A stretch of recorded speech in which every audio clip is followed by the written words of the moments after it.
Hey guys, you're back here with Credit Connect. Remember, this channel is about you guys. I want to empower you guys.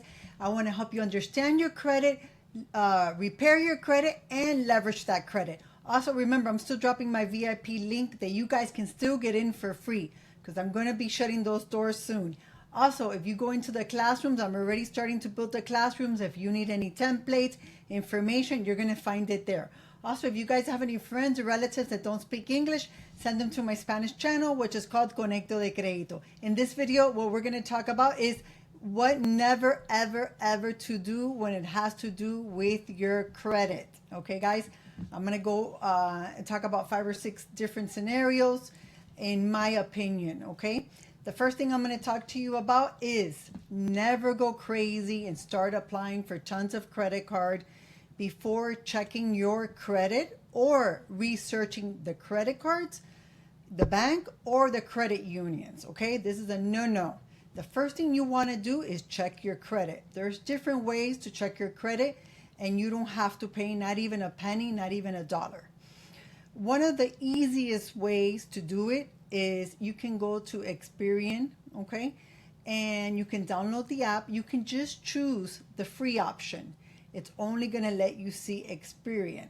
But then you can go to Credit Karma, even though that is the Vantage score, and you know that usually it's like 20 points less, 20 points higher than the FICO score, but you can kind of get a gauge where you're at, okay? And this gives you probably the easiest way where you can just look through your phone. With Credit Karma, you can see your TransUnion and your Equifax. So that lets you see all 3 of them. Also, if you need a more in detail one, you can go to annualcreditreport.com and you can get it for free. I believe you can get it once a week after COVID. So I think that's still a go-go. The only thing with the annual credit report is they don't give you the score. So if you want to check the score for free, this is the way to do it. You also can choose the paid version, and that's up to you, okay? I'm just giving you the free options, guys, the free options. So that's the first thing I'm going to tell you. The second thing I'm going to tell you is make sure to not skip a payment. Make sure to not miss a payment. Remember, late payments, that is 35% of your score. That is a big no.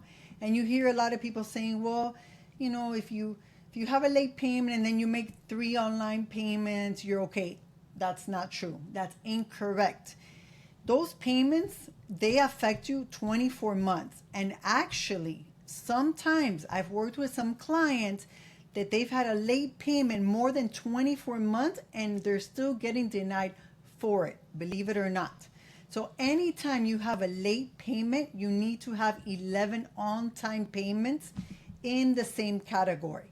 So if it was the mortgage, with the mortgage. If it's with a car loan, an installment loan, in an installment loan. If it's with a credit card, you have to have 11 on-time credit payments on time. It's not that it's going to delete it. It's not that it's going to cancel it out, but it's going to be less affected in your credit.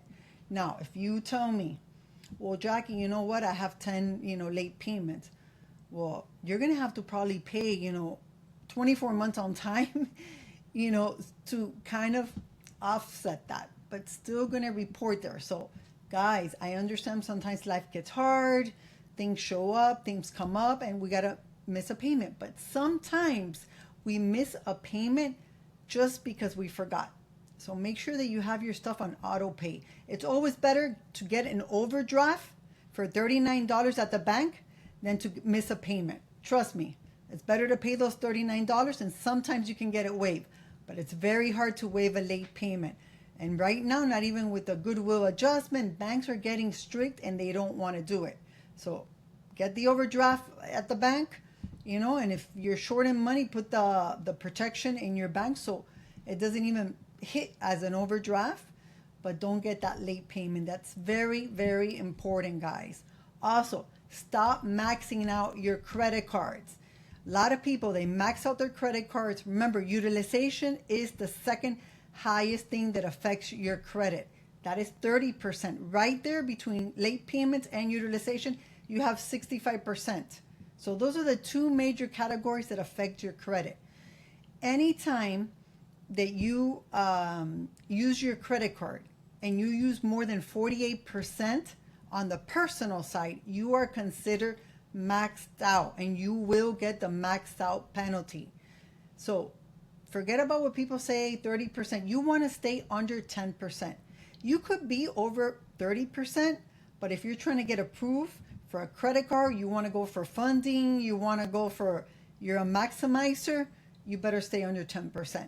What I tell people is you can be at 30%, 35%, but when you're ready, to use your credit card because you want to apply or something like that, at least try 60 days prior to be under 10%.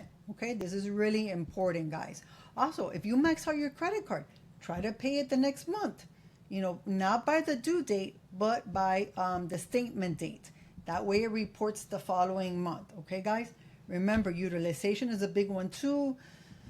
A lot of people in the past, used to apply for a lot of credit cards, and it doesn't mean that you're not going to get approved for a credit card with 30% utilization. If you have top tier credit, you will.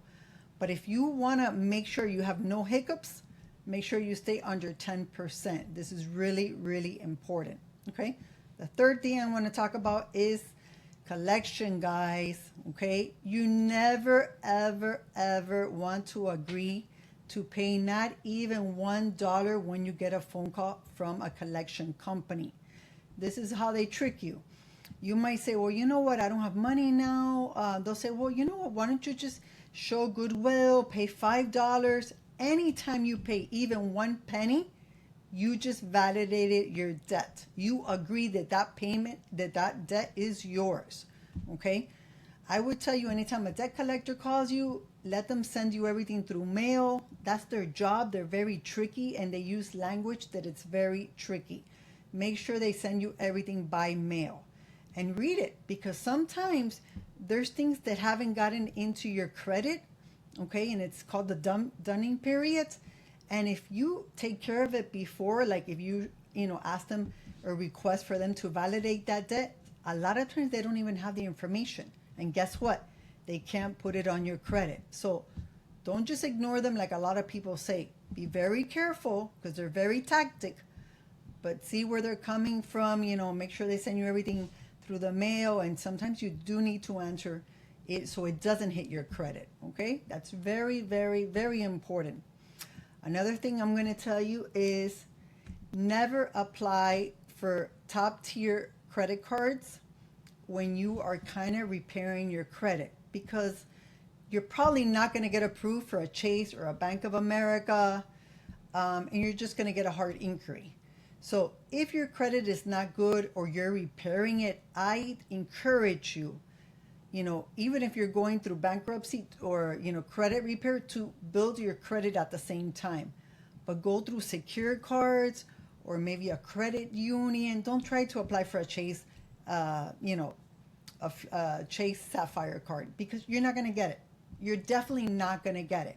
And this is a mistake that I see so many people doing. Remember, credit is like a chess game. You have to study your opponent. You have to study each move. Okay? Don't just go there blindfolded and go crazy. Make sure you understand how credit works. Take your time.